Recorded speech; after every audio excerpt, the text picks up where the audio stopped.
I'm Fiona Buchner from South African Tourism, and I'd like to personally welcome you to the Microsoft Self-Provisioning Portal Workshop.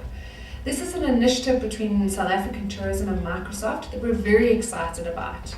The fundamental aim of the SPP is to help small and micro enterprises in South Africa to get online with a very low barrier to entry, to make it easy for South African businesses to create a website with very low cost so that you can get onto the World Wide Web. And why is it critically important for you to be on the World Wide Web? We know that your customers and our customers are all on the World Wide Web. They're using the internet to plan travel, research travel, and specifically to book travel. And if we want to make sure that South Africa's profile is raised on the international platform, specifically in an online environment, we need to make sure that we can help South African businesses to get online to make the most of this fantastic sales channel for them.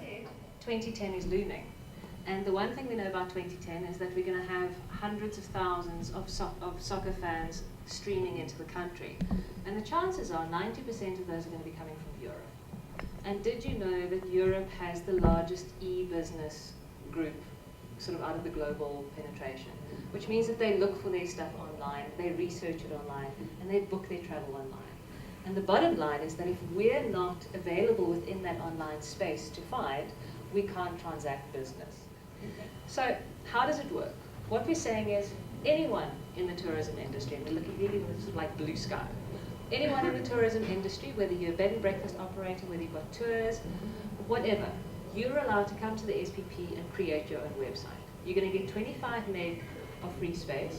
And what that means is, if we look at web optimized images, one image is usually about a quarter of a meg. You can put 80 to 100 images on your site before you even have to think that you might even be running out of space. And the space that you get is for your content and for your images. And content is obviously saying, who are we? What are we about? What are we doing here? And you also want your own domain name. We're going to give you something where it says freesatsite.co.za/your site name. And that's great, and you don't have to pay for it. But later on you might say, I want to invest more in my business. I want to basically go and be able to buy my own domain name as well. And what we've got is, with our hosting agreement with our partner i5, you'll be able to pick up the phone, chat to their call center and say, great, I'm now ready to buy my own domain. So the same way that you want to talk to people and tell them about what you have on a piece of paper, this is the same concept in that you're talking to people and telling them what you have, but in an online environment. The advantage with this one is every time you make a change or you see, ooh, I had a spelling mistake or something, you don't have to pay lots of money to have it changed. You can log in and you can change it yourself. And as you change facilities and get more photographs, or you can add more services, you can log back in and you can update those as well. So what I'm going to do is, you would start with click here to register. And you can see my green bar at the bottom is busy thinking. My network is slow today. Whenever the green bar is moving slowly like that, it means that your browser or whatever is thinking. It's trying to get to the various information, etc. So here I'm going to be asked to fill in my user information in terms of my first name, my surname, my email address. I would tick using my Windows Live ID. I would put in my company name, my postal address, and then it's going to ask me a secret question in terms of if I ever forget my password and it needs to remind me of what it is, or so that it can send it to me safely again. It's a way of authentication so that no one else gets into your site if need be. My company name here was Hot Tours. I've got a home, I'm on the home page for Hot Tours. I've got home, about us, products and services with a little star. And here I've got an image. With regards to the image that I've got here on my left, that is also space where I can put a logo. So later on, when I got a logo for my company, I can update it there, and we'll run through how to change that image and upload images to the system in order to be able to make that work. I've got a home, about us, our services, our products and services. You can see that I've already been playing around on the system a little bit. The copy that is created in these pages, or that you find in these pages, it's suggested information. You would need to change all of this. This is sort of generic in terms of, this is your home page, it introduces your business.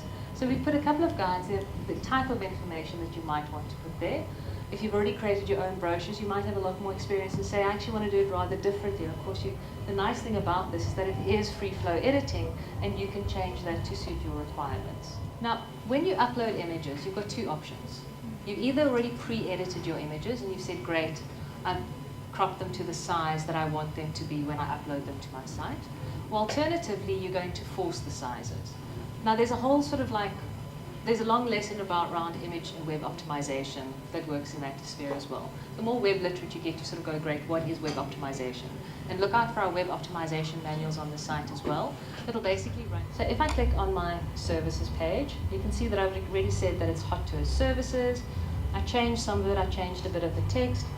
Maybe I want to edit this page a little bit more. And I click on the edit page feature. You now see buttons where it says edit the content, edit the content, edit the content. Okay?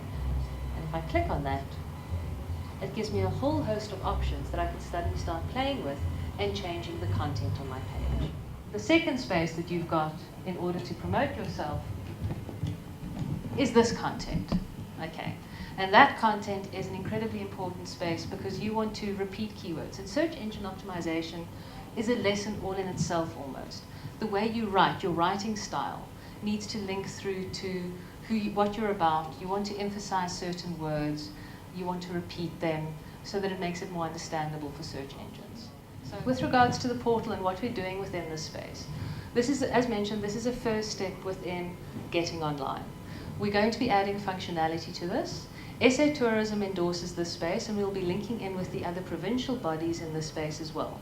So anyone in South Africa will be able to link into this. And it will start becoming a space where it's a first point of entry, and this will also link into other sites. So it's a case of knitting. We sort of start knitting with technology in a way so that people can be found.